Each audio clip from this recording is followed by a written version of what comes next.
We'd like to welcome all who are listening or viewing this meeting of the Kansas City Board of Public Utilities, whether in person or through technology. This meeting is being recorded by both video and audio. During the public comment section of the agenda, community members who wish to speak to the board will be asked to provide their name and address and will then have 5 minutes to speak.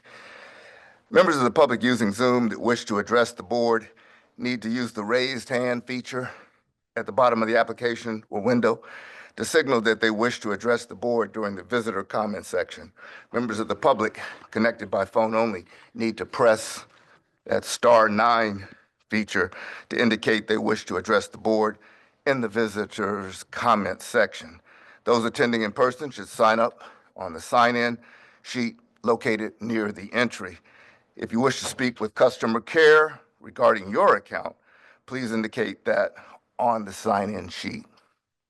Comments are limited to 5 minutes and should be directed to the board. As these comments are public, the board cautions visitors to not disclose confidential account information or information on an account that's not in their name. Staff will not provide individual account information or history in an open meeting. As always, the public may also email or call the BPU with any concerns. The agenda and presentations may be found on the BPU website, or if you're using Zoom, they will appear on your screen. As a reminder, this is a business meeting of the Board of Directors, and we will conduct the meeting accordingly. The following rules apply to this meeting. Every person in this room will act respectfully towards each other. Personal attacks and accusations towards any person will not be tolerated. State your specific issue to the board only, and we will then determine staff's involvement.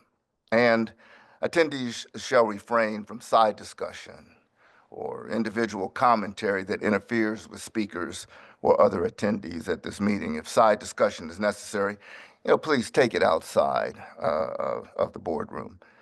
Now, if any of these rules above are breached during the meeting, that individual is subject to removal from this boardroom.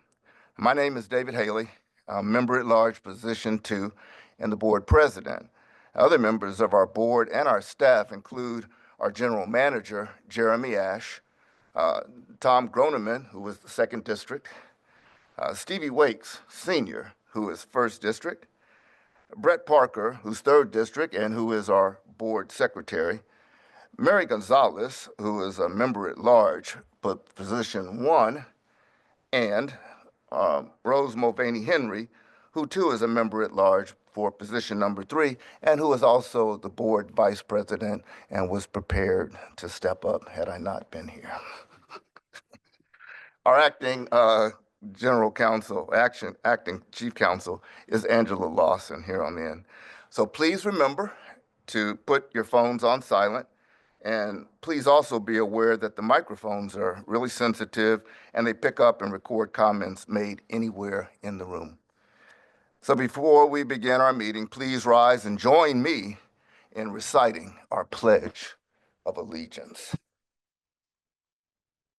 I pledge allegiance to the flag of the United States of America and to the republic for which it stands, one nation, under God, indivisible, with liberty and justice for all. Thank you. To restate our mission here at the Board of Public Utilities, which is also on the wall here, our mission statement is pretty straightforward. It's to focus on the needs of our customers to improve the quality of life in our community while promoting safe, reliable, and sustainable utilities. That having been said, we'd ask that Ms. Lawson please perform the roll call for our attendance. Roll call. Parker. Here. Gonzalez. Here. Groneman. Here. Haley. Present. Wakes. Here.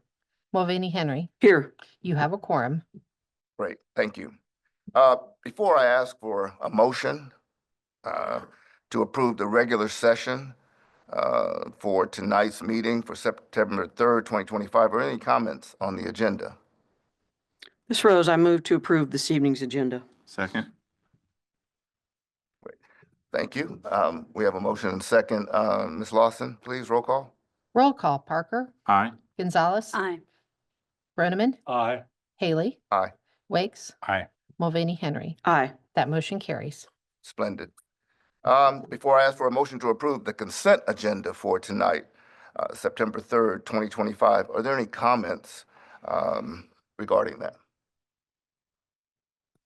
Wakes move to approve. Second. Well, great. Hearing no comments then and hearing a motion and second, we'd ask please Ms. Lawson for roll call. Roll call, Parker, Aye. Gonzalez, Aye. Groneman, Aye. Haley. Aye. Wakes, Aye. Mulvaney, Henry. Aye. That motion carries. Splendid. At this point in time, I'm pleased to turn this meeting over to our General Manager, Jeremy Ash. Mr. Thank you, Manager. Mr. President, couple of different things lined up tonight, and first up is our friends from 2020 Leadership. Hey. Thank you for having us here today. You read the mission statement and I thought, well, I'm just here to prove that you do that. You improve the quality of life in our community. So thank you for having us. Today is our annual chance to celebrate the long relationship between 2020 Leadership and the Board of Public Utilities. This relationship has been here long before me. And it's one of my favorite days to come and talk with you, not because it has anything to do with anything I'm gonna say up here, but because we get the chance to let you see in real time what your investment has meant to young people and to this community at large. So thank you for the opportunity.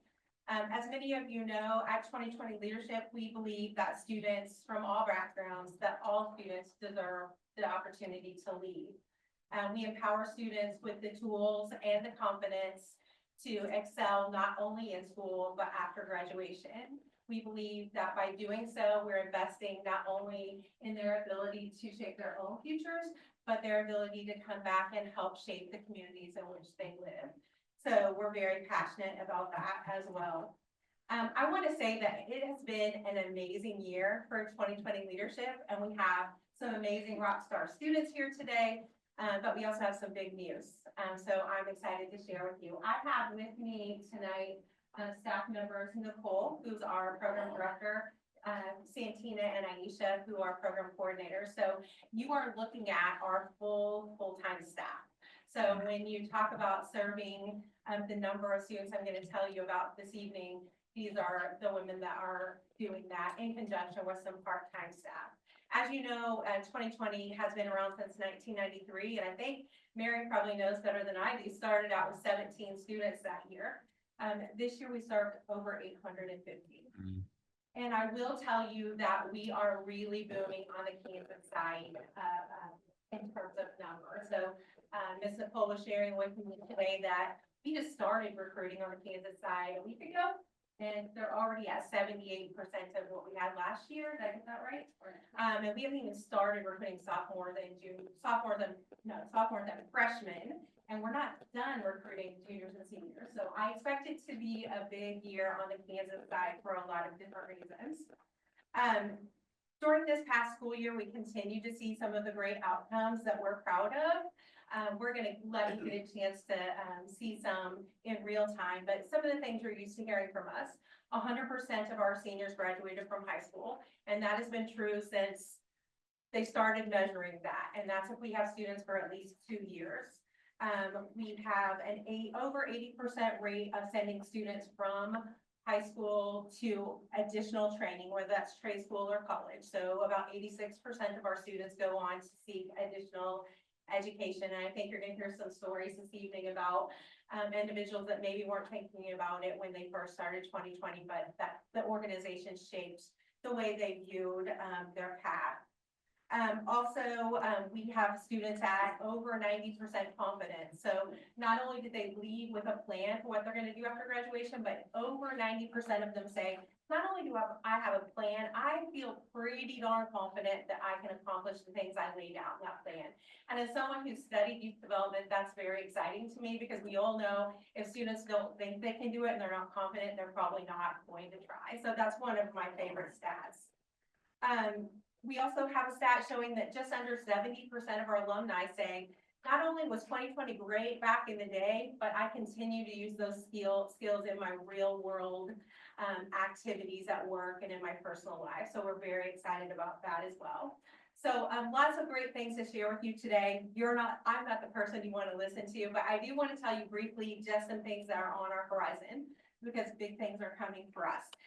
We are expanding into Bishop Ward this school year. So I thought that might be some news you'd be excited. Finally. So we will be starting with freshmen and sophomores and with Bishop Ward this upcoming school year and then expanding that into the fall of the next year. So adding as they kind of progress. We are also expanding services at Bonner High School to include freshmen and sophomores. So most of our schools were 4 years, but a couple are still on 2 years and they made the request this year that we expand to their freshmen and sophomores. And we are of course happy to accommodate that because we know the longer they're with us, the greater impact we'll see at the end of their participation. We are also forging into middle school, not yet on the Kansas side, but we were starting in one school in middle school in November, December of the upcoming year with plans to expand to middle school and in more of our schools the following year. So that's on the horizon as well as an increased focus on college completion rates for our students. We're already really pleased with our college completion rates compared to various levels, but we want to work harder at that. So we're going to be working on that as well. So that's a little preview of what's coming. I want you guys to hear from the students that we brought this evening, and then I want to share just one additional big piece of news before we leave. So y'all want to come up?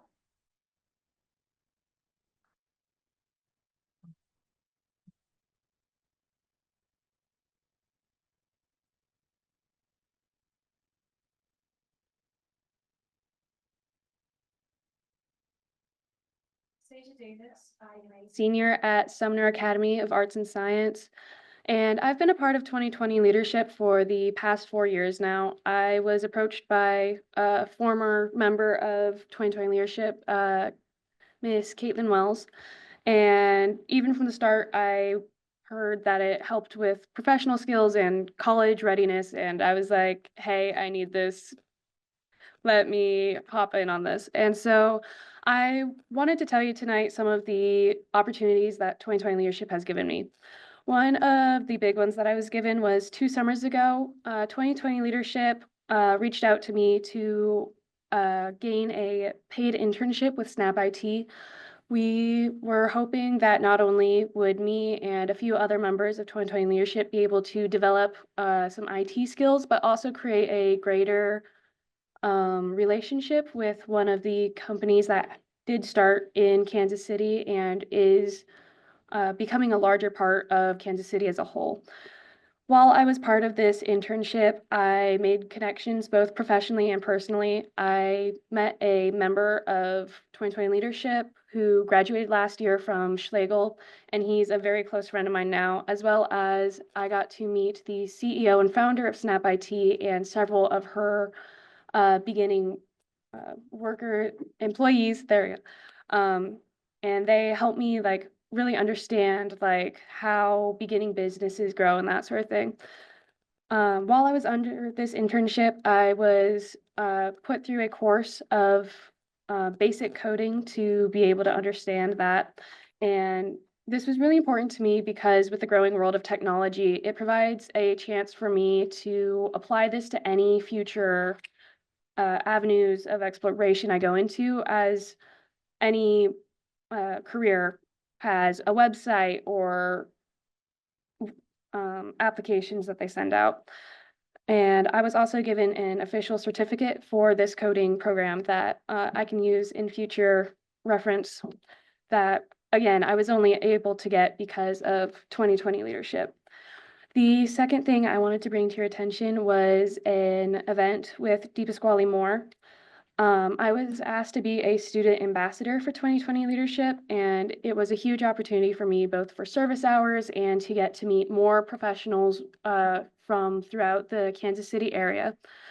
I was able to make a connection with a pastor who was there at the time, and with a Christian childhood and a future that I'm wanting to go into environmental sciences, this made a huge difference to me because through this connection of 2020 leadership, I was able to speak with her about how someone with a Christian faith is able to approach a science future and how it emphasizes and proves just the magnificence in the Bible, which was something that I had been struggling with a program I was going through in school, world religions. So it really helped me build the confidence that I needed for my future.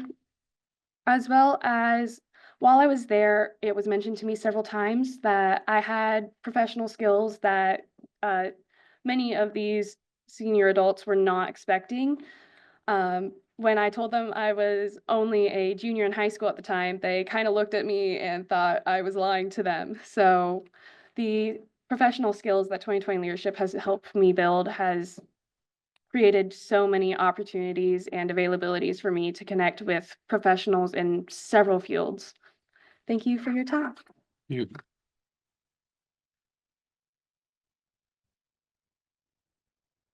Hello, I am Gabriel Andrade. I am also a senior at Sumner Academy.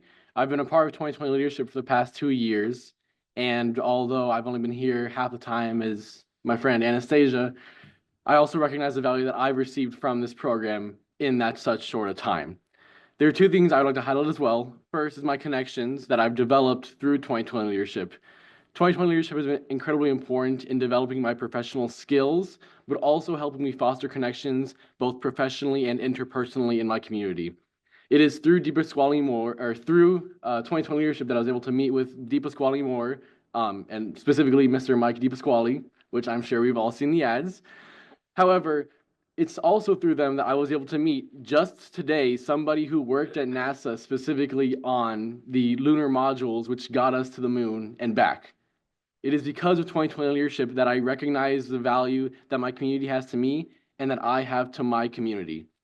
Further to how this has helped me realize the value of my community is through our both Junior Olympics and our college fairs, where I was first able to meet with other engineers. I'm interested in engineering, and they helped teach me what path am I most interested.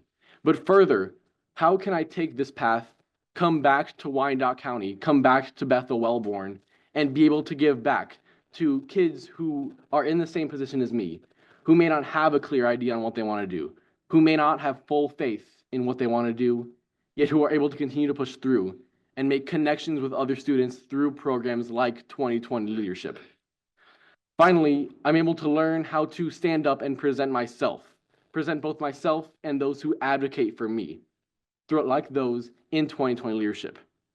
It is because of 2020 leadership that I stand here today to advocate not only for myself, for this program, but to focus on the needs of my community, to improve the quality of life in my community when I return here, whether with my aerospace engineer degree, with hopefully a lot of money to give back to my community, and for motivation to help give other kids that grew up just like me the ability to push forward in their future and forge their own roads wherever that may be, and to hopefully find themselves coming back to Wyandotte County. So I ask you to continue supporting 2020 leadership. Thank you. Hello, my name is Ruby Backstrom, and I am a senior at Turner High School. This will be my 4th year in 2020 leadership. I have stayed with this program because to me, it is my family and it is a way to reach out past my community and also look into other schools of people I have never met or even seen before.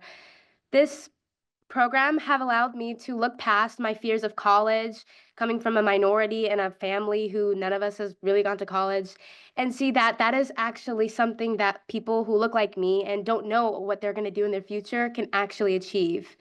I really appreciate from 2020 leadership the expos and the networking that I've been able to do. I've never known a lot of these colleges or even some of the programs that they allow. And being in 2020 leadership and going to the expos, I've learned many things in medicine that I could do, or even small businesses or things like Deepa Squally or the over the summer internships that they offer. I ask that you please continue to support this, not only because many kids don't know what they want to do and many kids fear the future or going to college, but because it also allows a lot of communication and learning as a person, growing and becoming a professional. I have never imagined myself to be so professional, but now being in 2020 leadership, I think that that has fostered such a lovely thing inside. Thank you. Hello, I hope all y'all evening is going well. My name is Zaya Matthews. I am a senior at Washington High School. And with 2020, it has been a grateful 4 years of being in this program. My freshman year, at first, I always thought like just a list full of classes, just got to get through the year. But as I slowly progressed in this organization, I have learned about what future careers I want to do, which is going to be international business/real estate. As I heard with Mr. Groneman, he is a talk with real estate, and also I've been looking into colleges as well as for Mr. David. He has went to Morehouse and also been looking at news about the NAACP with Mr. Wakes. And as this opportunity has been given to me, I am very pleased into talking to all 7 of y'all members, and it has been a great opportunity in worship and to be in 2020 leadership. It has taught me as there's many opportunities as well as connections in the outside world. It had given me business opportunities and scholarships, as well as the college fairs as we have. And for this upcoming trip with seniors and going to colleges, it taught me to very be open with talking to new people and making friends and connections, as I said before. And so far, I have been into an internship with ProX over the summer, which making $1,250, as well as getting into connections with KC scholars and many more. And that is all I would like to present. And thank you for letting me speak to y'all today. Hello, good afternoon. My name is Chris and I go to Schlegel. This would be my second year in 2020 leadership. First thing I wanted to say is thank you to Ms. Nicole and the directors this year for continuing to support me throughout this year. Without them, I wouldn't be here today. Sorry. So before I came here to Schlegel, I went to Shawnee Mission West, and they don't have 2020 leadership there. And I had a rough 2 years to start because I didn't know what I wanted to do to start off. And I eventually moved to Central in Missouri, and that's when I met Miss Nicole, and we were talking back and forth about what 2020 leadership was, because at the time I didn't know what it was. And I decided to join because I really wanted to make a difference, because I would be a first-gen college student. And coming from a community where they wouldn't push you to go forward in education, it really means a lot to me that there's opportunities like this for students like me. Yeah, that's all I have for today. Thank you so much.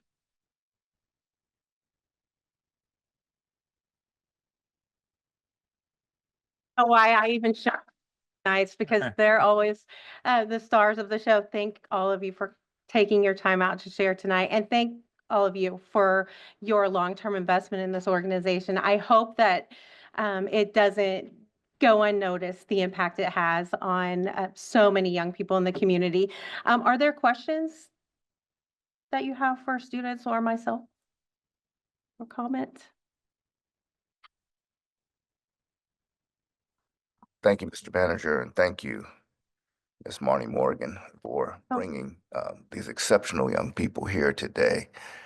I'd be remiss if during the course of the presentation that each of you so ably gave that I didn't admit to feeling a swell of pride and a little emotion at the abilities that you each bring, the poise that you have, your very carriage, your demeanors are so exceptional that for me it becomes beyond a point of pride that this program, 2020 Leadership, is working with to further inculcate the values that you already have and that you are able to stand and deliver and express in the manner in which you did.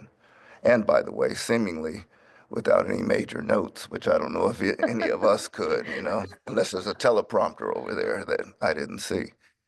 I just wanted to say thank each of you for your participation and to wish each of you, as you continue your matriculation through high school and through the various high schools, to remember our county and to remember that your leadership that you're learning here through this exceptional program, which I've seen for almost a couple of decades now, and which keeps getting better and better as exemplified by you here, that you will keep really us in mind here in our county, in Wyandotte County, because your leadership and the future of our county is required to have the input that you're so uniquely bringing, and to thank you for being here today. Thank you.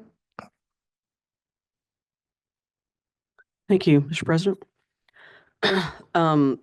I will never be able to articulate my thoughts to you all as well as Senator Haley just did. So apologies, but started the day today burying a young police officer, or at least memorializing him, and was feeling pretty bad, honestly. And to come here tonight and to see you all speak to us, knowing what this program means to you, knowing that BPU does just a tiny, tiny small part, and our community does a small part to support that, is really, really important. And beaming with pride is just, man, the future's bright. And just to echo, what the Senator said, we need you. Don't forget about Wyandotte County when you go off to college and do all the things and become the aerospace engineer. And I'm not going to lie, you look like you were giving a presidential address up there. I was going to say. And I was a little intimidated by that. But really, you guys are taking the absolute best of a program like this and just, doing your own thing and going on in life, and you're going to excel. I know you are. Thank you for sharing that with us tonight. I really, really appreciate it. Thank you. I'd also like to thank you for your presentation. I envision one of you sitting in this seat in the near future. I have a special place for this organization in my heart. My two youngest boys went through this, and my youngest son served on the board after he went through. And so 2020 all the way. Thank you guys for coming. That it? Can I just say one more thing before I go? Mary already knows this, but I want to share with you, thanks to your support for many decades. I don't even know if I know how long. Mary may know how long there's been a partnership, but this organization has flourished from 17 students to nearly 900, and we'll be well over 900 this year. And big things are happening for us in the form of a rebranding and even a name change to better reflect where we've come and where we're going. And so that will be coming at the end of this month. I hope that all of you have gotten an invitation to our launch event. I think Chris was going to pass that on to you all should you want to celebrate with us. But I want you to know that it does not go unnoticed, that your investment is what helps us and equips us to empower students in this way. So thank you, thank you, thank you from the bottom of all of our hearts. Thank you.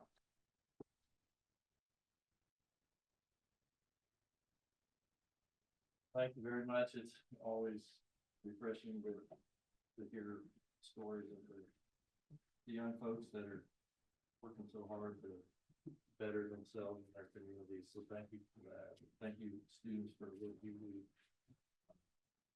It's going to pay off for you.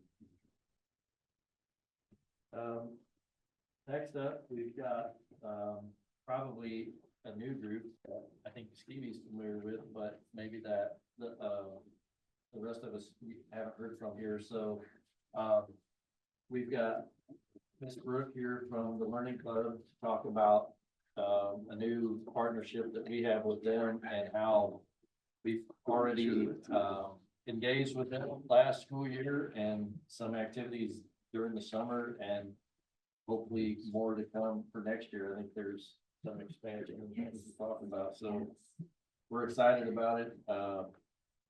We had a meeting earlier a little bit ago, and it is just one of the things I told the folks in the meeting was, if you haven't walked into an elementary school in Wyandotte County in the last decade, be prepared to have your life changed if you go do that. I mean, it's a very emotional experience. And there's a lot of need, and these folks are doing great work, and so is our team here at BPU and partnering with them.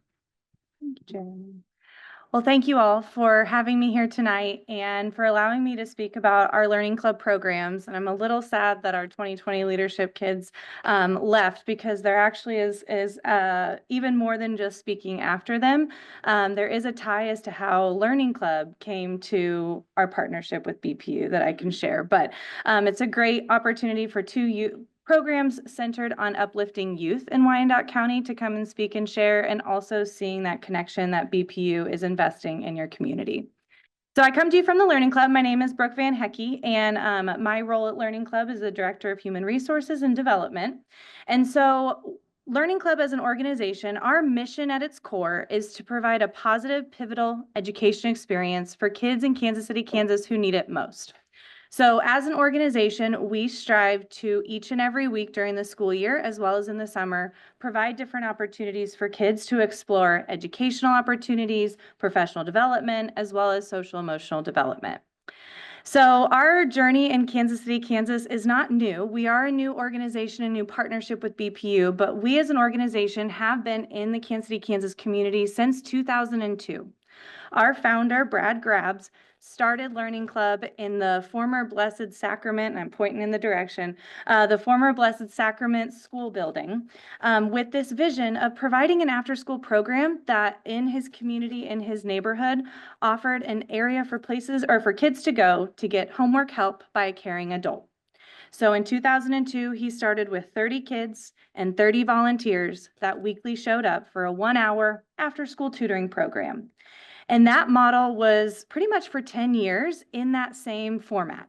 But as support for the organization and the mission, and as our founder looked to the need in KCK, there was this opportunity to grow. So starting in 2012, Learning Club continued to grow, not only by just offering that same after-school model, which we'll all kind of get into a little bit of where we are today, but we also grew with what programs we offered. So currently, Learning Club, since our inception in 2002, we now have programs for students K through 12. Our after-school program is really tailored, that looks pretty similar to what it was back in 2002. It is tailored a little bit more to our elementary school students, because we pair a volunteer who doesn't have to be a teacher. We pair a volunteer with a student after school. But as we've continued to grow and continue our impact in the community, we now have programs for students K through 12. And our growth was not simply just to open up a Learning Club site and with very little thought. Our growth has really been intentional by listening to our community's feedback. And our opportunity to create a full circle transformational change here in Wyandotte County was at the core of all of our growth. So where we are today, we have 6 after-school tutoring sessions that operate weekly in Wyandotte County. So these after-school tutoring sessions are not only provided at that Blessed Sacrament school, so we still go into the old school building and host a weekly session. It actually was this afternoon. I was able to go today. But we also have sessions that, as we grew, we created partnerships with the Kansas City, Kansas Housing Authority. So we have sites at St. Margaret's Park, Chalet Manor, Douglas Heights, and Cyrus K. Holiday, where we go into the community centers of those public housing communities and offer the program, this after-school tutoring, in the community centers, and we recruit students that live in or around those public housing communities. So our two neighborhood sites is the One Blessed Sacrament that students live around that community. But we also have a neighborhood site at Olivet Baptist Church. That's called our Fellowship Hall site. And that was actually created as a pivot. As Juniper Gardens Community Center closed down a couple years ago, we still wanted to serve the students that live in and around that Northeast Kansas City, Kansas area. So by the gracious partnership of Olivet Baptist Church, smiling at you, Mr. Wakes, we were able to open up and continue that site. So each week we have these 6 sessions with adult volunteers from the community coming to spend an hour with their student, helping them with homework and improving reading. We also, as we've been growing, our first in-school reading program started in 2019 at the request of the Kansas City, Kansas Public School District. And over those last few years, I guess now 2019 is 6 years ago, we have added a new elementary school in-school reading site that takes an adult volunteer that reads with 2 or 3 students, depending on the scheduling time, 1 to 3 students, or every one of those elementary schools is different because we are at the service of the school. Learning Club comes in and we say, we have a program, we have staff that will run the program, we have volunteers. What time can we come in and have a targeted literacy support for students at your school? So some of the schools, they'll take us for an hour and a half and we read to 3 students. Some schools, like our example with our BPU partnership, say we need 45 minutes of intensive intervention with 1 group of kiddos, and we'll bring in that group of volunteers to do so. So we also host these in-school reading programs. As we've grown, and also in 2018-2019 school year, we saw a need in the community to add and to grow our own teachers here in Wyandotte County. And we also had an opportunity to grow, again, our programs. So we started a high school internship. So we recruit 80 to 100 high school students in Kansas City, Kansas public schools, and we provide transportation to a core number of them from their high schools, and they come in for about an hour and a half of professional development hosted by our Learning Club staff, and then they tutor. There's 4 high school sessions. They tutor 4 of those after-school tutoring sites in those public housing communities. So that top section, the after-school tutoring, there's 4 of those sites that those students get 2 days a week of tutoring, 1 from an adult and 1 from a high schooler. Our high school internship is a stipend internship. So our high schoolers get $20 for coming every time. And they also receive community service hours and resume building and exposure to teaching as a career. We have a scholarship for high schoolers that are pursuing a degree in education. And we've had the opportunity to see at least 5 graduated high school interns as they graduated college teaching in KCKPS. So that full circle transform, like I have these visions of even seeing a high school intern being at one of our in-school reading programs, sending us kiddos. So it's been a really incredible full circle that we're just getting started because our high school internship is really its inception of our scholarship was 2019 or 2020. So we're really starting to see that traction build. This year, we've seen a lot of growth in our middle school programs. Many of our middle schoolers were not attending after-school tutoring sessions, and so we as an organization, we take our Learning Club staff members, and in 4 middle schools, we host a middle school boys and a middle school girls group that provide, it's a 2-hour program that's hosted by our Learning Club staff that has some sort of social emotional component, teaching students skills and community and things that are really tailored to that middle school age, and then also sharing a dinner with one another without phones. And so being able to connect with one another over a shared meal and really just build that sense of community. So with all of those programs, we see more than 500 kids in KCKPS every week during the school year. And as an organization, we don't stop in the summer. Some BPU volunteers came and helped us with packing some bags. But what we do in the summer is we offer scholarships to students to attend different types of summer camps, free of charge to the families, free of charge to the students. So we sent over 120 to not 120 to Wildwood, sorry, 120 to Kansas City, Kansas, Kids on Campus, KCKCC's Kids on Campus program. So a 6-week program. We sent 30 kids to overnight camp at Wildwood Outdoor Education Center. We host a couple in-school reading programs for summer school. So as a Learning Club, we don't stop in the summer because we try and make sure that our students have opportunities to continue to flourish even without Learning Club programs. And where BPU comes in, where you power this community, was actually, and I mentioned earlier that 2020 leadership had an impact in how we met because I was presenting, I had a table at one of the 2020 leadership expos, and I started talking to the wonderful Claudia about, oh, you work at BPU, tell me what you do. And she said, well, I just started here, but we're starting a volunteer time off policy. And I said, you don't say, because we have just received funding from the Kansas City, Kansas Royals Foundation to start an in-school reading site.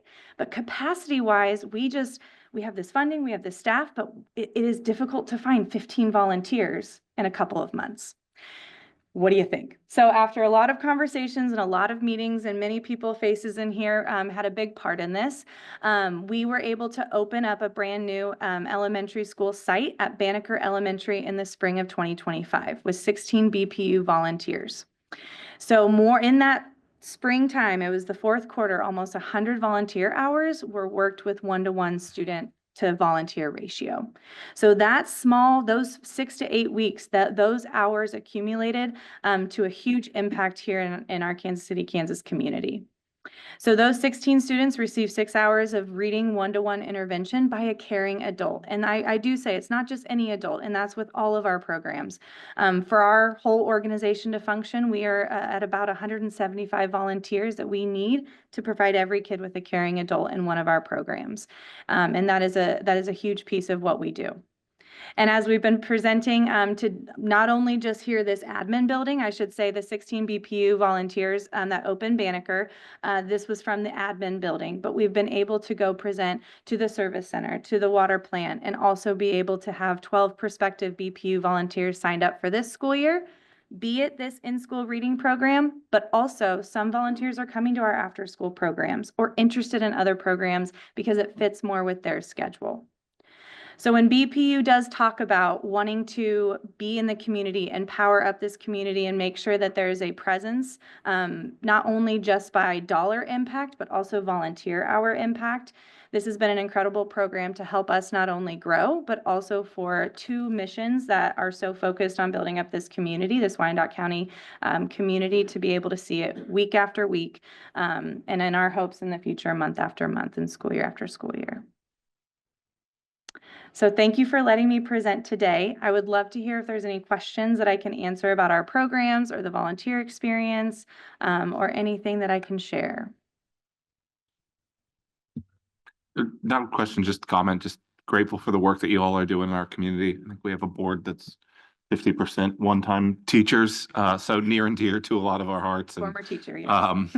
and know the impact that, for any student having, I like the phrase you kept using, a caring adult makes such an impact on their success academically and otherwise. So thanks for the work you're doing.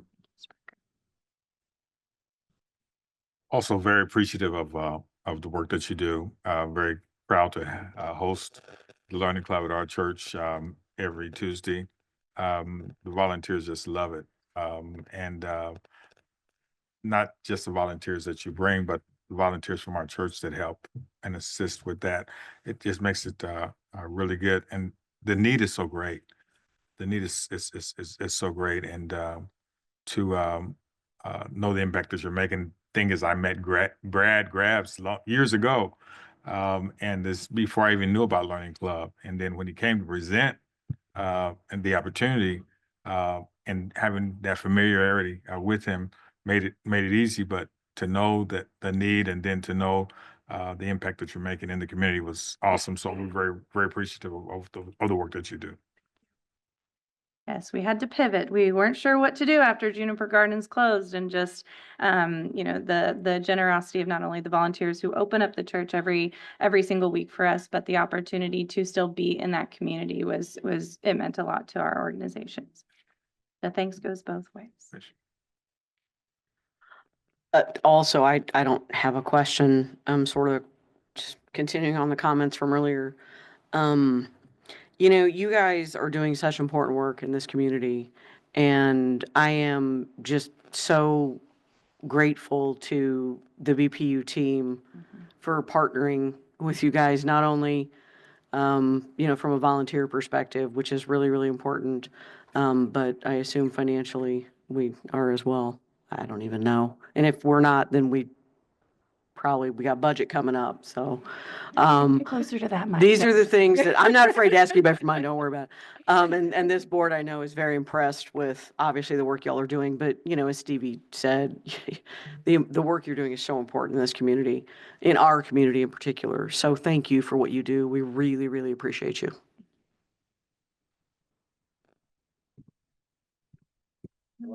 I appreciate you being here because this was our first sort of jump off into volunteering from the admin side of things. And, you know, a lot of times when people call BPU and they need help, we show up with, you know, tractors and dump trucks and, you know, we tear out something or move something or whatever it is, clean up a mess.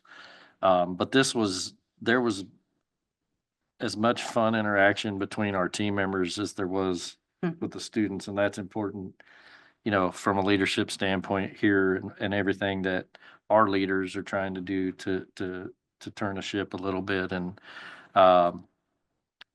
for me, I worked with a little boy who was 10 years old, and I had to sit next to Claudia because he didn't speak any English. He was 10 years old.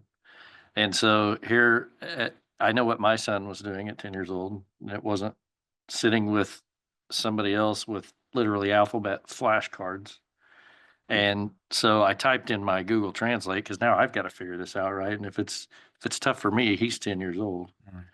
And so when you start thinking about going to the store, talking to your teacher, talking to your doctor, all the things, like it's really different for a lot of these folks, and they can really use our help. So we're so happy to be able to do it. And it takes a unique leadership to say yes to a weekly volunteer opportunity. Volunteerism is big in different companies and organizations, and we do get approached often by many that say, we can come for 8 hours, what can we do?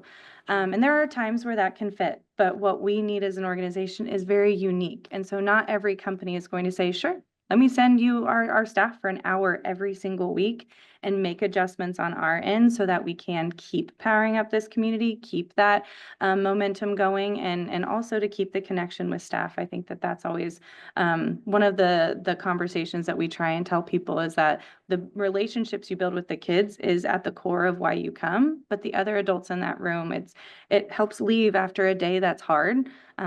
You leave feeling like you did something. So that's a big partnership and says a lot about the leadership here at BPU. So thank you. All right. So you learned as much as the. Thank you all. Thank you.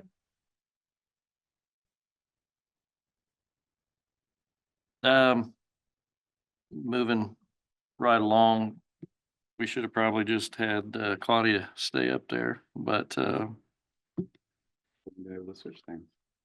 Rob will work his magic, and I guess just to set the stage, not to steal all of their thunder, but it's that time of year where we partner with the foundation that helps us out with our scholarship program so that it's legitimately removed. And there's no interjection from BPU other than these folks have the criteria and things and they manage it for us. And so we've got a new class of scholarship recipients, and Dennis and Claudia are going to talk about the program a little bit and the recipients, I think. Good afternoon, good evening, board. I'm Dennis Dumovich, Director of HR, live in Bonner Springs, Kansas. I want to introduce you to Claudia Vasquez Puebla. Claudia is in our Human Resources Department. You saw her up here working with Brooke with the Learning Club. She manages our volunteerism program that we started this year, as well as she's taking the scholarship program to a new level. She also works on the recruiting end of things. And I think to mirror what Brooke had said, I wished our 2020 group could have stayed to hear about these scholarship opportunities, because these are the type of people that we're looking for. But before Claudia gets started, to give you the update, we appreciate so much that the BPU board has invested in this community through this scholarship program. through our volunteer program as well. And without your willingness to provide financial support for the future leaders of Wyandotte County and BPU, we couldn't get this done. So Claudia, give you a really exciting update about the scholarship program. Good evening. Been a long time since we saw each other, just a month. But I might get emotional because I was part of Leadership 2020 last century, as somebody reminded me when I graduated from high school. So it's really neat to just kind of see the full circle again. So Claudia Vasquez Puebla, and I live in KCK in Turner.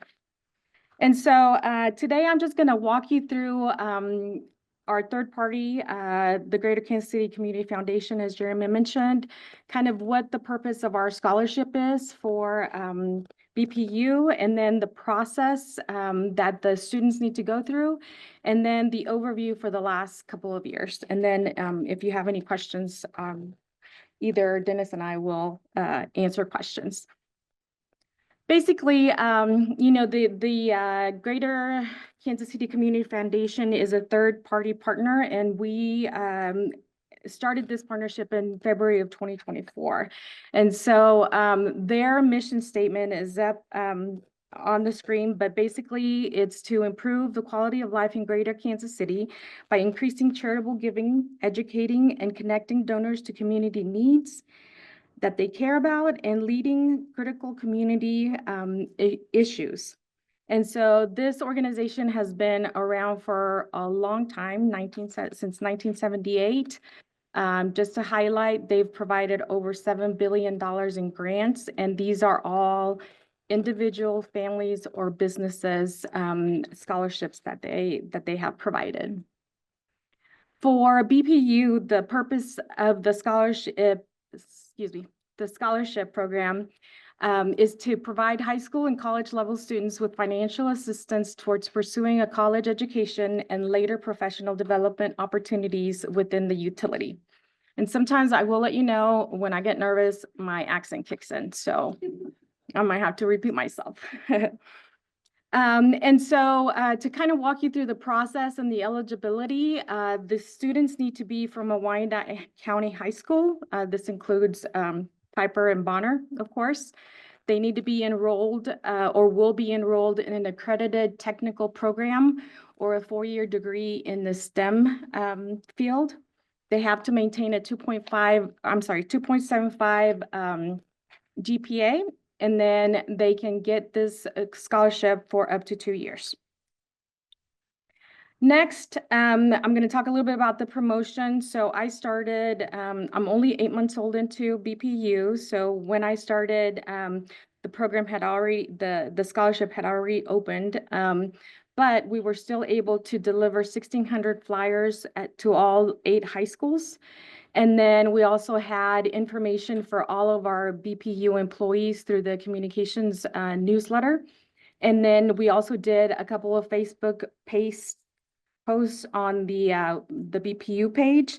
And we also attended, between Eve and myself, we attended the career fairs that they had in the spring at all of the high schools. So that was a little bit of the promotion that we did earlier in the year.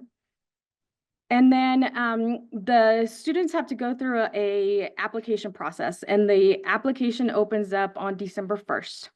And so they have to go through the Greater Kansas City Community Foundation. They fill out and create a profile, and then they go through a second set of questions that will better match the scholarships that are available to them. So that if they're interested in education, it'll give them scholarships that are education. If they're interested in engineering, it'll give them those type of scholarships. And then the key thing here is that the students have to complete the application.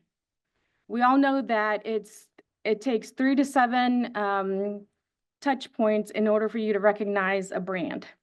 And we just learned from meeting with the school district that it takes 14 touch points for students to actually complete an application. And so what I ask you is to keep reiterating the importance of actually going through the process and applying. And so the deadline for the application is April 1st, and then the Greater Kansas City Community Foundation Selection Panel, which the foundation provides, they review them, score them, and then in June, the recipients are notified. So quickly, the darker blue is 24 and then 25. As you can see, we went from 10 applicants to 17, representing 7 high schools in 24 and 5 in 25. We have a total of 12 recipients, and we have 10 different colleges that are represented. And this little graph is a little bit complicated, but not really. So each color represents a high school. And so what I wanted to show here is the high school that they attended, and then the college or school that they're attending, and then what their degree is. So for example, if you look at K-State University, we have 4 students there from 2 different high schools with 4 different majors. Do I need to repeat that 5 times more? Okay. And so to me, it's just amazing to see all of these colleges, all of these different majors, and the fact that, you know, we're being represented within the community. So this year, we also decided to just email all of our recipients, because we get all of that information, and ask them this question: what does receiving the BPU scholarship mean to you? Because if we'd ask them to come in and talk, you know, they'd have to leave their campus. So this is Emma. She's at Coffeyville Community College as a softball student and athlete. And she says, receiving the BPU scholarship means more to me than I can fully express. It's not just financial assistance. It's a reminder that people in my community believe in me and my potential. Thank you again for your support and generosity. And she is studying secondary ed biology. This is Emmanuel Murphy. He's at K-State. Receiving the BPU scholarship means the world to me. It means that there are kind-hearted people and organizations in the world that are willing to invest and support those in need. I'm incredibly grateful to be a recipient of this scholarship. Thank you so much. And he is in environmental engineering at K-State. We have another K-State, Maya Williams. Receiving this scholarship serves as a reminder that my hard work does not go unnoticed and my efforts towards succeeding academically are worth it. And she is going to civil engineering. And then we have Christian Pasos at UMKC, and I'm gonna let him talk. Hello, my name is Christian Pasos. I am going to be studying mechanical engineering at UMKC. This is the only shirt that I have from UMKC, so it's kind of hard to show my college swag. What receiving the BPU scholarship means to me is an opportunity to seek higher education without having to fully worry about the financial burden. It also shows me that there are people willing to invest in my future without really knowing me, and that motivates me to work towards a career that will help the community that I live in. That's what being able to receive the BPU scholarship means to me. Thank you. This is Carlos Zamora at K-State as well, and he is a second-year recipient. It is motivating me to work even more because BPU has had faith in my abilities and invested in me. I want the people that care about my own personal goals, as I am just a college student trying to get by, to know that when I do finally make it, one day, you better believe it, I want to be the change in the local community too.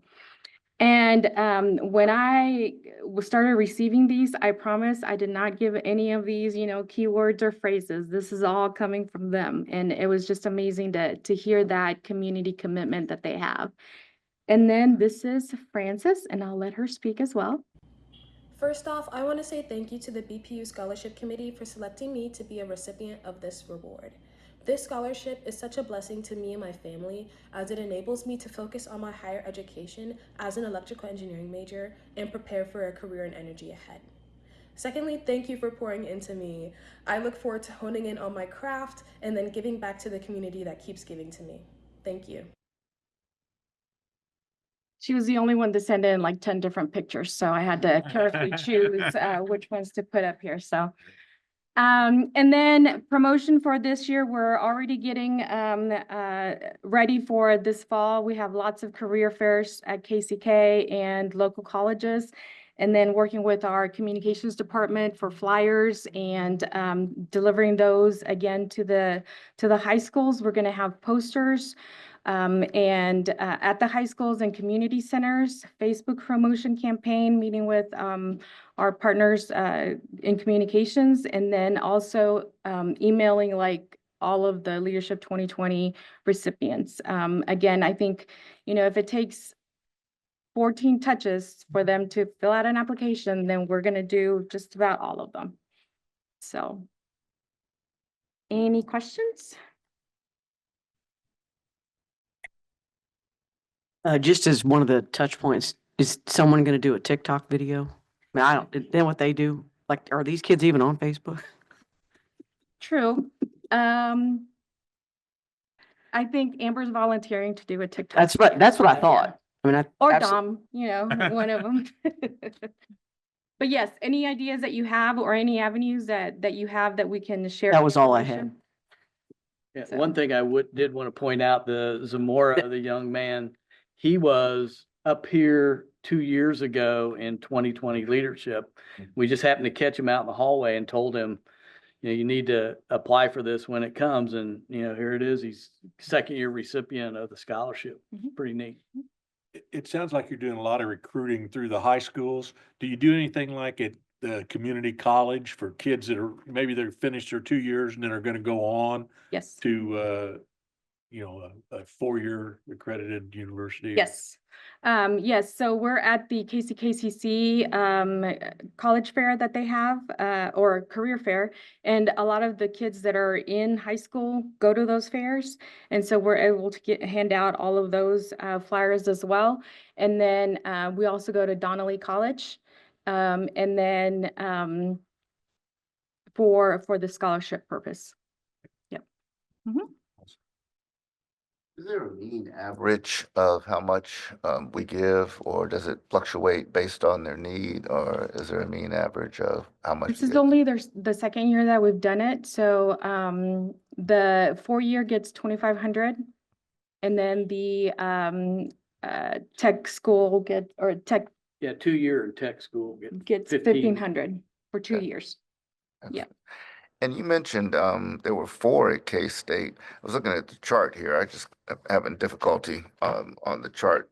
I see 2, and of course we saw the 4 that came up, but there was one on this that says 1 from Sumner and 1 from Wyandotte. But I just didn't know where the others had come from on the on that. Yes, this is the sheet. So these are all of the students that we have. First and second year. Yeah, first and second year. Okay. 2 are from Sumner and 2 are from Wyandotte. Yeah. My apologies. I'm artistically challenged. Wyandotte. That's all. K-State. I see it now. Thank you. My And patience. this year we actually had somebody that is going into Metropolitan Community College as a lineman. So, and he's from Bonner. Oh, So they offered good. that at Metropolitan Community College. That's great. Good to know. I think it's one of the only schools within the district or Yeah. within the city. Yeah. It is. And then Jeremy, you want to talk about KCKCC's new program? Yeah, so KCKCC has been trying to get a line worker program off the ground for a number of years, and they were stymied by COVID and different things, but they finally, Darren's team has spent a number of years working with them, trying to get it going. We partnered with them on some things. But this is their first semester that they've actually had it going. So one of their tasks is to build their training yard. And so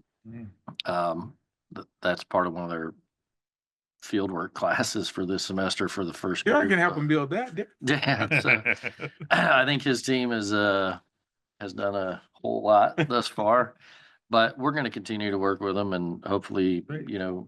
get some folks in our pipeline. Metropolitan's program is one of the larger in the region. There's one out at Manhattan Area Technical College, and there's one out at Pratt Community College. So we actually have employee who went through the program at Pratt. So they're, as we all know and you all know, the infrastructure across the country is in poor condition, and the demand and load keeps growing. And so you can't just build new, you got to take care of the old. And, there's a lot of different demographic,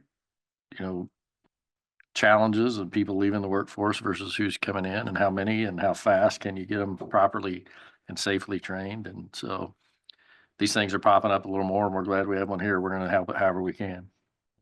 And Washington High School also has a new track for electricity, and we met with the committee that's setting that up at Washington as well. Yeah, we're working with them on their curriculum, and we've added something to the program they hadn't thought of before, and that was, it's one thing to talk about electricity and teach about electricity. It's another thing to talk about where it comes from. And so that's a part of the program that they're going to do is talk about buying, selling energy, producing it, and that stuff. So Great.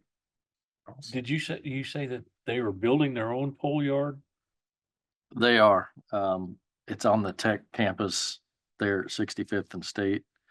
So they've lined out their training yard. They have the equipment, they have the materials, and so that's one of the tasks for this semester's class. I'm surprised that maybe they didn't try to work something out with the. We kicked that idea around a lot early. There's a lot of different risks, I guess, there and some liability issues and things, but they, we've got them in touch with suppliers. We've got them in touch. In fact, their field trainer is one of our retirees. So he can pick the phone up and call us and get about what he needs when he wants it. And so I haven't heard from Darren and Mike to the extent that they know. I imagine there's probably going to be some field trips that we're going to chaperone or have those, students out to our places to, see the work in real time, real life conditions and that kind of thing. So.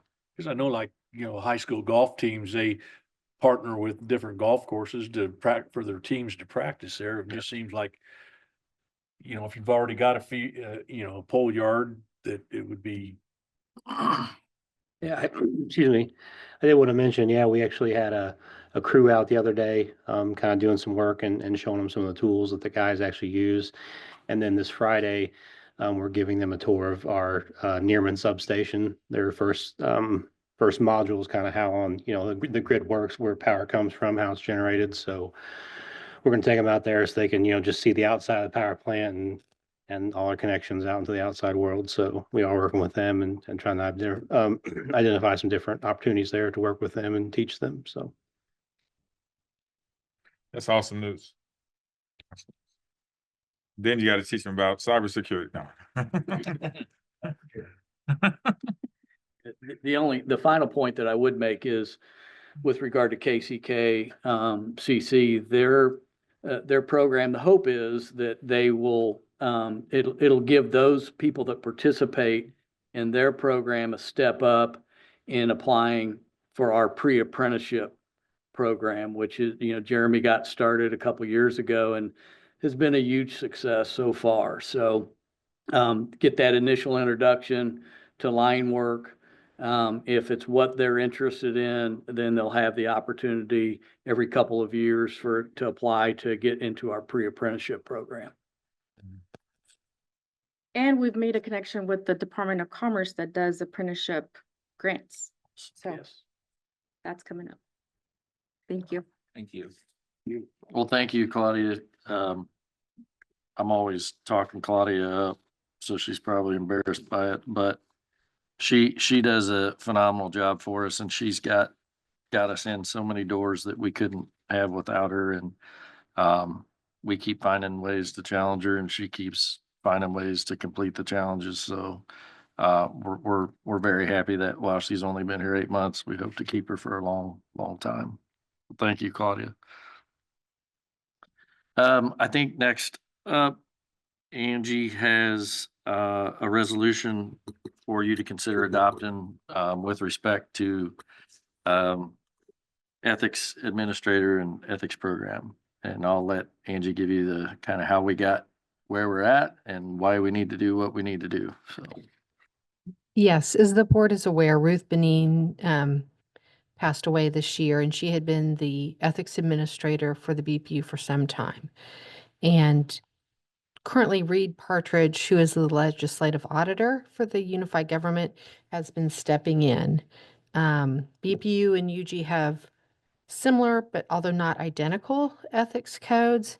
Under the UG, the ethics administrator is appointed by the legislative auditor, and the legislative auditor is appointed by the chief district court judge. Yeah, at the BPU, the board appoints the administrator. Well, not similarity. They both have ethics commission. The unified government has always been able to have a fully formed ethics commission. BPU has had trouble getting members to serve or to continue to serve. And right now we do not have a constituted ethics commission.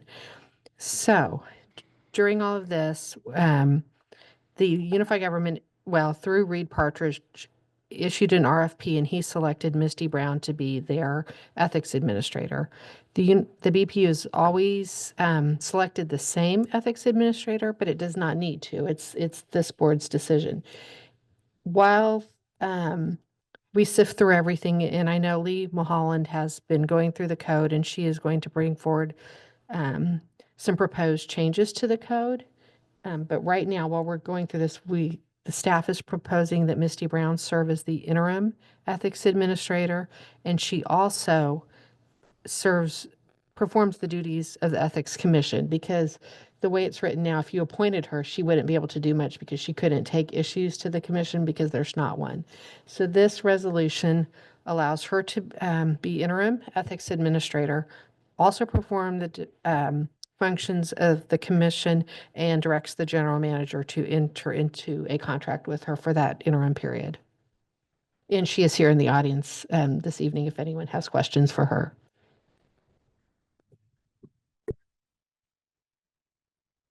We have a resolution number 5317. 5317. 5317. Are you going to read it, or? And I'm fine just moving to adopt it as resolution 5317. I can read the heading. It's a resolution adopting an interim ethics administrator of the Board of Public Utilities and temporarily transferring the role of the Ethics Commission to the ethics administrator. This is Rose. I move to adopt resolution number 5317. This is Mary, I second. Any discussion? I have one quick question. Are there any matters that are pending that have been brought to the commission or that need to be resolved? That's my first question. Is there anything that's been developed that needs to come up? So those would have gone to Reed Partridge, and he has not sent those over. So if they are there as of this moment, he would transfer them to her. Reed Partridge? Yes, he is the legislative auditor for the unified government, and he has taken over. Okay. He sort of stepped in when Ruth passed and started monitoring the phone line. I don't believe he was able to get into the emails. Okay, thank you. Further, is there any foreseeable, there's been some concern about potential need for independent counsel, as you know, that the same counsel that is with the UG is not the counsel that we have had here at the BPU, wearing both hats. Misty Brown would then be, or should this resolution pass, will then be the ethics administrator for both the UG and the BPU. Correct. And since there's been an ethics administrator, the same person has always served for both, although they don't have to. The Board of Public Utilities is always selected to go with the unified government selection, but they don't have to. And has there ever been conflict, or do you anticipate, I know this is hypothetical, but where issues of ethics involving the UG may not necessarily reach the same conclusion as the ethics or the provisions in the ethics for the BPU? So the codes are similar, although not identical. The ethics administrator would apply the code, the applicable code to the situation, to the entity. So if it was a unified government issue, they would apply the unified government code. If it was a BPU issue, they'd apply the BPU. If for some reason it crossed, they would have to analyze both codes to see, for each. But I'm not aware of any in the last 30 years that have, applied to both at the same time. I'm sure there's a scenario that could happen. All right. Thank you so much. May I ask if Lee Mulholland, if there's anything additional, yes, no, that you want to add? If not, I'm not trying to put you on the spot, but I didn't know if there's anything, if you wanted to share. You good? Okay, just since she was referenced during your presentation and she is here.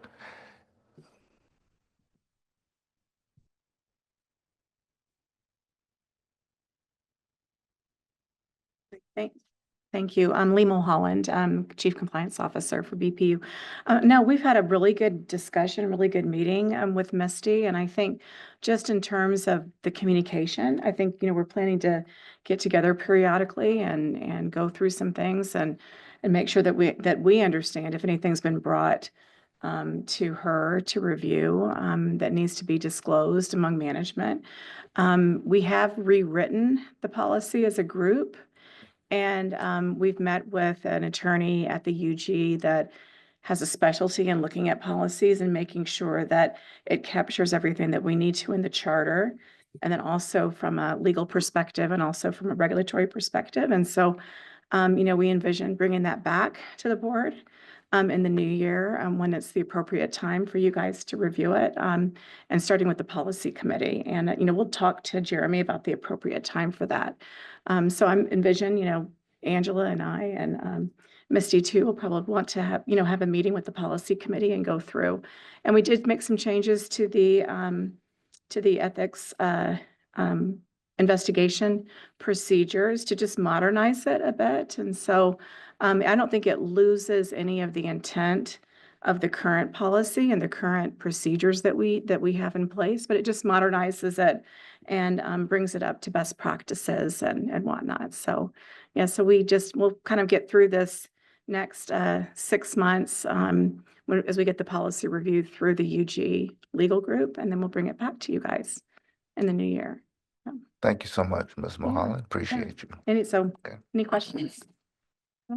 I guess just to add real quick, it'd been a long time since the policy had been reviewed. And so if we felt it appropriate, I don't know, back in March or something like that is when we kind of kicked off reviewing it and thinking we need to do something different, and timeline sort of matched up, unfortunately, with Ruth's timeline. And so it just kind of has made it necessary. One of the things that we've learned from the old process is that we are going to host or have available for Misty a dedicated phone line that only she has the login information to. Same thing with an email address, because one of the things we learned with what was being done with the other process is that when Ruth became unable to function or incapacitated, nobody could get into the accounts. So if there was somebody, that was reporting something, whether it be to a BPU ethics or UG ethics, maybe even, those things were sitting there and nobody could access them. Tried to recover those things, I think, not sure on what the success of that was. However, going forward, we will have that capability if we do it differently, like it's going to be laid out in the plan. So it's going to give us a little more cover, if you will, if something were to happen or administrator change, that kind of thing. Okay, Thank you. thank you. Thank you, Lee. I Thank think you, back Ms. in the Lawson. day, we had to take a test, a quiz, to make sure that we were familiar with the policy, and I forget what the scoring thing was, but we had to pass and. Yeah. So that's one of the things in our update as well, is just ongoing annual refreshers and, stepping through those things to be sure you're not just getting it when you're new, but you're getting it annually, and we're communicating and training and communicating with our team as a whole, on the policies And training is, will be done kind of more with scenarios and things like that. So not just what is conflict of interest, but, using it in real life. So that'll be rolled out when the new policy is reviewed and rolled out too. That's But to the board also. So the board, you should be getting board training, not training like a supervisor would get or staff. So we'll want to work on that and have that available sometime in 2026. Okay, thank you.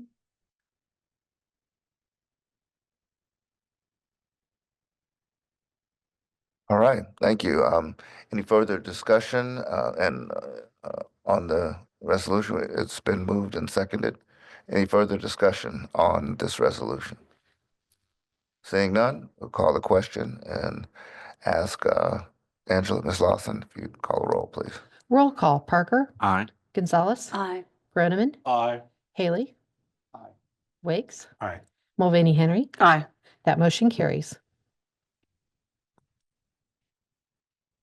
Congratulations.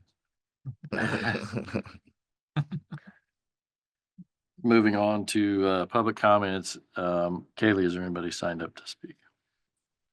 Rob, is there anybody with a hand raised? Yes, sir. Mr. Easley, I'm enabling your ability to speak. You'll need to unmute. Thank you for joining us, Mr. Easley. If you'd state your name and address for the record, and you'll have 5 minutes. Okay, hi. I'm actually a woman. My name is Jay Easley, and I live in Wyandotte County, over in the Piper area. I had a question about, I do have rental property, and my tenant moved out and disconnected their services for BPU, but the water was never turned off, and it caused a whole bunch of damage in the property. So my concern is basically financially paying for the damages that was caused just because BPU did not properly turn off everything. So I was wondering if you guys could kind of give me some pointers on what to do with that. Sure.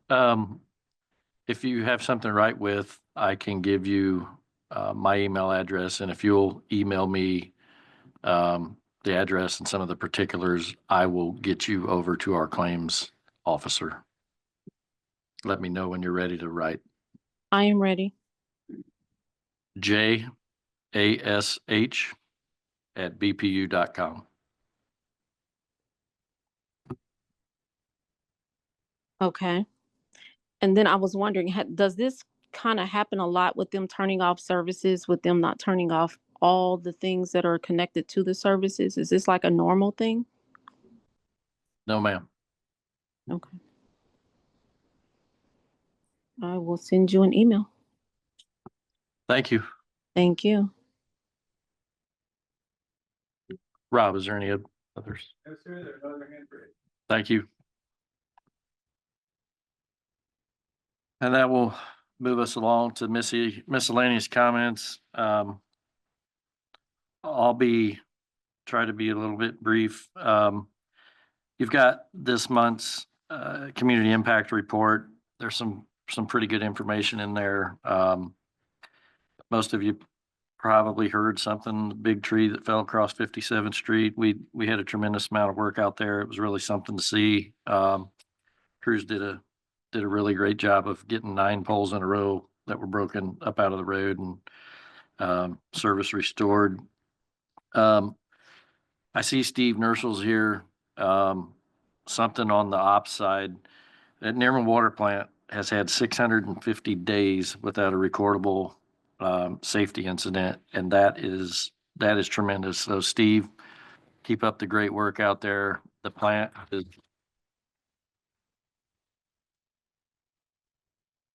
an amazing place. If you haven't been there, the water plant, we just hosted the community engagement committee out there. Got good feedback about that. So his team does a phenomenal job, and they're always happy to show off the facility, and they do a wonderful job in doing so. Community and customer engagement, we participated in a couple different community meetings this month. Abby and I gave a couple of different presentations.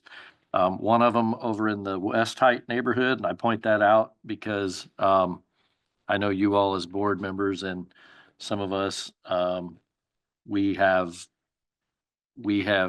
had a lot of interest from the West Height neighborhood. So we were happy to go over there and stand with those folks and talk to them about BPU and talk to them about what we're doing in their neighborhood, what we've been doing, what we plan on doing, and where we missed the mark and where we're getting better over there. So it was a good meeting. But I did want to bring that one to your attention because I know that neighborhood has sent quite a few messages our way. We also participated in the Night Out Against Crime. Volunteer hours during the summer are a little short. We did go help TLC pack some bags and do some different things. And then there's some other things here, but lastly, I'm kind of a competition person, I guess. So the Women's IBEW Local 53 Women's Committee had a peanut butter drive this month, and that's the number one asked for item in a shelter, right? And so I don't know if they're working with strictly with a women's only shelter or whatever, but so they were trying to raise as much peanut butter as they could. And I am proud to say that our leadership team actually was responsible for contributing 198 jars of peanut butter to their 151 jars on their own side of peanut butter. And if I could draw your attention to page 6, there's a nice photo of 198 jars of peanut butter in the back of my Jeep. And Andrew and I laughed about it because Christy Parker in the picture there, her and Pam Stark kind of led the effort here at BPU. And so Andrew had made a deal, I think, with them that he would match or some kind of thing. I don't remember exactly. I said, oh, no, Andrew, we got you. We can take care of that. So they claim that we tied, but Andrew actually cleared up that there was another 24 jars that he was responsible for himself. And so that is what put us over the top to win. So thank you to the leadership team for that. That's all I have, Mr. President. Great. Well, thank you for that update. Most informative, Mr. Manager. Greatly appreciative. Glad to see again that our activities in and around the community are comprehensive, and certainly do appreciate that. Well, I guess it brings us to the enviable part of our board comments, and let us start at the top of the manifest here with our Vice President, Rose Mulvaney Henry. I'm the leadoff hitter, Mr. President. I bat leadoff. Thank you, Mr. President. I appreciate that. obviously, want to thank the Learning Club for coming tonight and giving a presentation. We've talked about that a little bit tonight. Want to touch a little bit upon, the volunteers from BPU that volunteered to go do this thing. You guys said it's hard to get sort of corporate engagement, right, for that kind of commitment, and I'm really proud that BPU is involved in this and doing this, because I know what a difference it makes in the community. Um, you know, not everybody appreciates what the folks here at BPU do. And because we just expect our lights to be on, and our water to be clean and safe. And, we get the opportunity as board members to see up close and personal, sort of the commitment that, y'all are our neighbors just as we are. And you guys spend this time to go try to better your community, and I certainly appreciate it. Someone mentioned that we had an opportunity to take the Community Engagement Committee over to the water treatment plant with the Steves. And, Steve Nerschel took some time after this was over, to say, this has just been such a huge part of my life. Steve, how long have you been with BPU? Okay, for 23rd?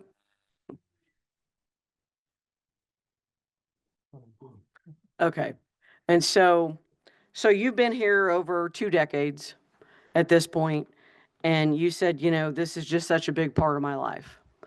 And I might have embarrassed Steve a little bit because I stopped him and I said, I hope you understand how important you are to this community. And it isn't just Steve, and he knows that. It's his whole team. It's Steve Green. It's Darren. It's Jaron and his teams. It's all your teams at this point.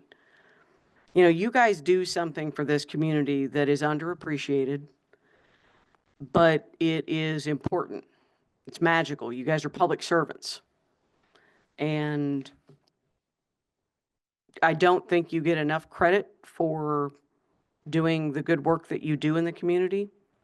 I think the volunteer piece of this sort of just adds a little bit on top. It's not easy to deal with, some of the customer care issues I know that, Gabi, you get on a daily basis. But you guys do important work. And I want to make sure that Mr. Ash, you and all of your teams at BPU know how important, certainly from, I'm certain this board's perspective, this work is, and just how much we appreciate it. And that's all the comments I have tonight, I guess. Sorry, happy birthday, Mary. That's all the comments I have tonight. Yeah. Very well, very well. And for our birthday, who's here on her birthday, to Mary Gonzalez again, happy birthday. And thank you for those comments, Rose Mulvaney Henry, our vice president. Now again, on this day, Mary Gonzalez's birthday, position 1, member at large. Do you have any comments to share with us today? I do. I think we're picking on Steve Nerschel tonight, maybe, recognized for that great safety record, but I'd like to just mention that he took the gavel for the Kansas Water Environment Association last week, and I wasn't able to attend because I was out of town, but I wanted to watch and see that happen. So he's the chair for the next year for that, and I got to see a little sneak peek at the AWWA at the Kansas section of that, knew that was going to happen for him. So my other comment is that, as a retired teacher, this program tonight just, it touches my heart. Everything, the Learning Club, the scholarships, the 2020 program. I am just so glad that we can be a small part of all of that, because it makes a big difference in our community. So thank you for all of those people that are dealing with that are still here. Thank you. That's all I have. Thank you so much. Mary Gonzalez, position 2, member at large. Let's hear a little bit, if we might, from Brett Parker, our secretary, our board secretary, who represents the 3rd district. I don't know that I can say it any better than Rose or Mary, but just want to echo those sentiments as even as a newer board member. I'm just continually impressed by the dedication and work that all of the teams do throughout the organization. And so fellow former teacher, really enjoyed all of the great presentations tonight. We know what a difference it makes when folks in our community pour into the youth of our community, and it's clear from the students we heard from today that they're developing their own sense of, giving back to the community and what they want to do in their future. So that's very exciting to see. So I guess happy birthday, Mary, and otherwise I'll pass it on to Stevie here. Thank you, Stevie Wakes. Thank you, if you will, Stevie Wakes, District 1. Thank you, Mr. President. Certainly to all of the staff for the work that you do in providing assistance to the Learning Club, to the leadership that we receive from all of our teams, especially our general manager. We're very, very proud of the work that BPU is doing and the type of lights that shine bright throughout the community. Want to encourage you to continue the work. As you can see, this is just a sliver of the things that happens through BPU. And when you started talking about the work you're doing with Kansas Community College, that was very exciting to me to hear that, knowing that need as well. And I'm very glad to be a part of the Learning Club, and to hear about our Leadership 2020 is also very impressive and makes me really, really proud to be a part of this board. Brett and I, we share the fact that we've only been on this board a little while within our 2nd year, and we just continue to have our minds blown away by the dedication and the work that's being provided by the board and by our staff here. Thank you so much for time to share. Thank you so much, Mr. Wakes, for sharing that with us from the 1st District. And a little footnote to thank you for what your church is doing with one of them at Olivet as well. Greatly appreciated that there's a team there. Mr. Groneman, 2nd District, do you have any comments for us this evening? Yes, sir. Okay. Tonight was a good night. We're all generally accustomed to the negative things that are out there. Whether they're warranted or not, some of them are, some of them aren't. So it's good to see the positive things that are going on in the community. The 2020 leadership, the Learning Club, we both heard from this evening, and also the BPU Foundation, which we're going to have, they're going to sponsor a golf tournament coming up in a few days. And they've raised, close to $1 million over the last few years that they give out to needy people in the community, different groups. So there are a lot of positive things that are going on and not just the negative. So if we can just kind of slide over the negative and not let it get us down. Sometimes I know it does, but we need to concentrate on the positives. And there are a lot of positives, which was demonstrated this evening. So, and Mary, happy birthday again. Well stated. Thank you, Tom Groneman. We appreciate you. My comments will be brief because I think they've already been echoed by each of our members here. Certainly the pride that we have in the programs that we have that touch so many different lives, our students. I appreciate Ms. Van Hecky and carrying on in Brad Grabs' stead and having been here, and our own Ms. Vasquez Puebla, what you're doing from within here, and Dennis Dumovich, for augmenting those efforts. Thank you. In absentia, Marnie Morgan, speaking with those young people that gave us all incredible amount of hope through there. Mr. Manager and members, you learn something new every day. I haven't been on this board very long, but just this last week, or last weeks or so, because we've been reading our mission statement to focus on the needs of our customers to improve the quality of life in our community while promoting safe, reliable, and sustainable utilities. But one of the other slogans that I didn't even know about, that I heard about, that precedes our mission statement was BPU, that we're owned by the people we serve. I didn't even know that before. I still hadn't been, we're owned by the people we serve. And when that sinks in, and when we hear and see the programs and the augmentation of those by the leadership, and the people that own this utility are able to see that this utility that they own is giving back to the matriculation, the development. We're the link here between all that we've known for a century, and what you're doing is the link to, I think, a viable future by the people that we served, who indeed are our owners. So I'm appreciative again that we had these presentations tonight, and that we've done a little housekeeping regarding our new ethics administrator. And all in all, I'm just appreciative again for the programs that you spoke to, that you have augmented, Mr. Ash, and just exceptionally grateful that we had this meeting. See, that does my heart good.